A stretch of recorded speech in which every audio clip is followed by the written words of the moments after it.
Hello पिलामाने आज मु पढ़ेबी वर्षा विषय षष्ठर वर्षा पद्य विषय मु पढ़ेबी। लेखक हेले जगन्नाथ दास।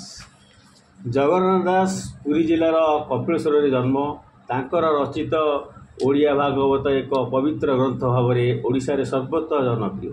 वर्षा कविताटी ओडिया भागवतर 10म स्कंद 21 अध्याय आनीत हो। तेणु मुझा यही वर्षा पद्यटी को आवृत्ति करूँ शुण। जमती आमर जगन्नाथ दास लिखिं भागवत पढ़ा जाए भागवत टुंगी से धारार से स्वर अनुसार लेखा जाए अनुसार आम पढ़ा। तेणु मुझे आवृत्ति करुँच शुण।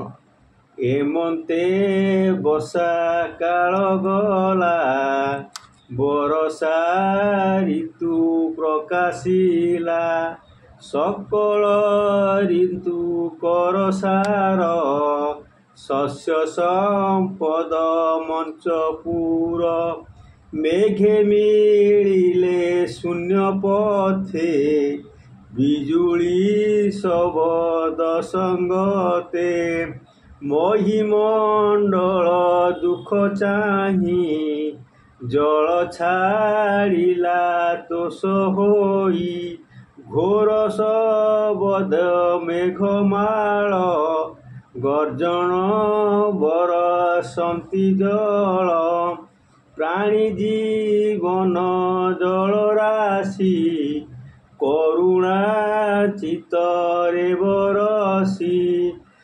पृथ्वीर बीते ग्रासे कापित थिला अष्टमासे जल पाइला तोष चिते तपस्वी जनक मते तपस्या फल जेने पाई भुंजती अति सुखी होई खोदत कीटा निशे मुखे जगत आवरिले सुखे मंडूक मेघनाद शुणी गर्जंती आवरण पाणी अल्प नदी पुरिले लहरी मते उछलिले नाना प्रकार शस्य राशि